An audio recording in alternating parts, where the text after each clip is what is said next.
You know that feeling, right? You're dreaming of those cobblestone streets in Rome, maybe the Eiffel Tower sparkling at night, or the Swiss Alps just calling your name. That amazing European holiday. It feels so close. But let's be real, there's one giant paper-filled hurdle that stands in the way for so many of us, the Schengen visa. So let's get into it and figure out how to beat this maze. Okay, let's start with a bit of a reality check. Get this. In 2024 alone, that's the number of Schengen visa applications from India that were just rejected. 1.65 lakh. That's a whole lot of dream holidays, family visits, and business trips that just never got off the ground.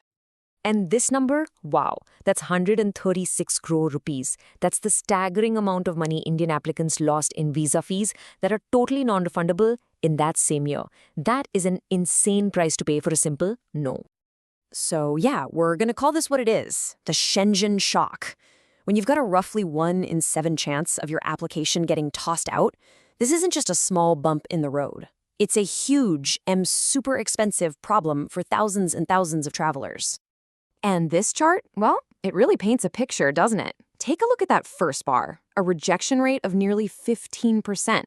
But the second bar is the real kicker. When it comes to the sheer amount of money lost on denied visas, India ranks 3rd in the entire world. We're right behind Algeria and Turkey.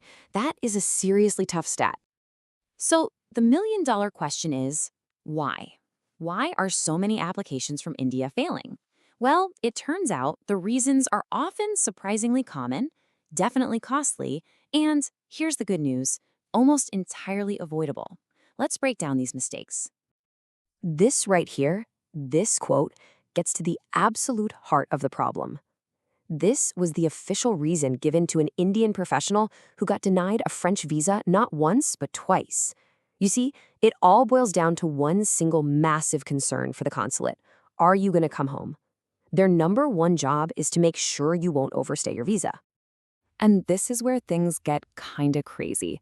So many applications get rejected for what people call stupid reasons. You know, a tiny mismatch in how your name is spelled between your passport and your bank statement, boom, rejected. A sudden big deposit into your bank account right before you apply, to a visa officer that looks super suspicious. Or how about a travel plan that looks like you copy-pasted it from the internet? Like you're in Paris one day and Rome the next? It just doesn't look real. These seem like small details, but trust me, they can be absolutely fatal for your application.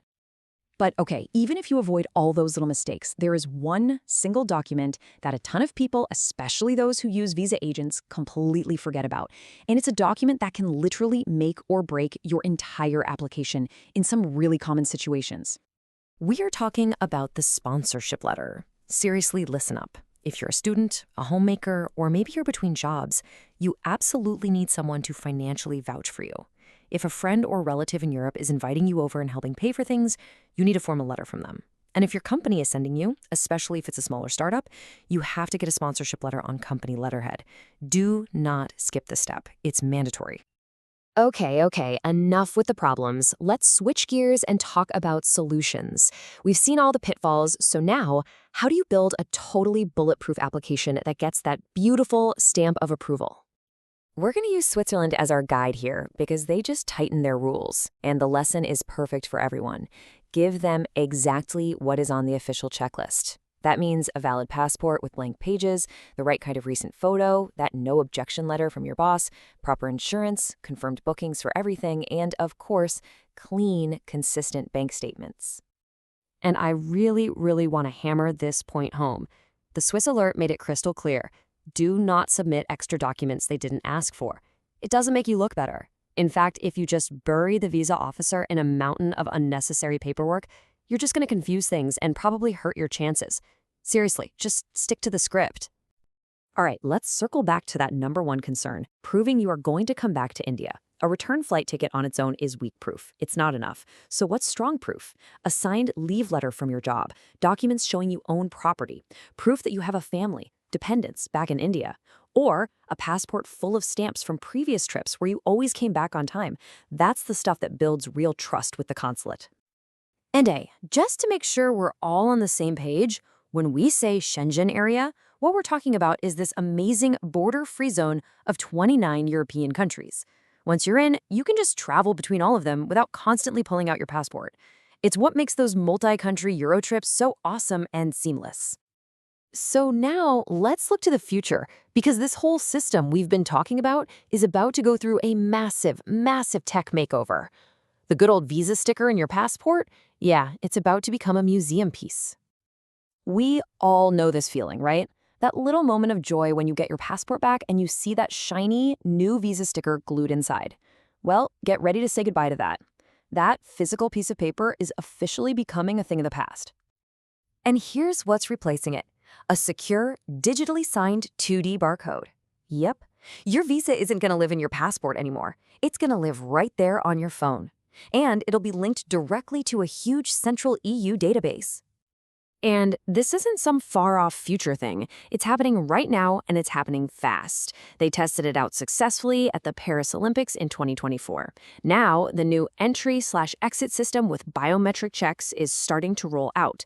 And the plan is that by 2028, the whole digital platform will be up and running for all the member countries. So what does this actually mean for you, the traveler? Well, it means you can apply from anywhere, upload all your documents from your computer, and get way faster approvals, especially if you're a repeat traveler. When you get to the airport, you'll just zip through biometric e-gates. It's a massive leap forward in making everything easier, faster, and more secure. But all of this, it brings us to one final, really big question. Is this whole shift to a digital biometric system the start of a new golden age of super easy, frictionless travel? Or, with all of our data, our biometrics, our travel history, all sitting in one giant database, is it really the beginning of a new era of hypermonitoring, just dressed up as efficiency? Now that's something to think about as the way we travel is about to fundamentally change.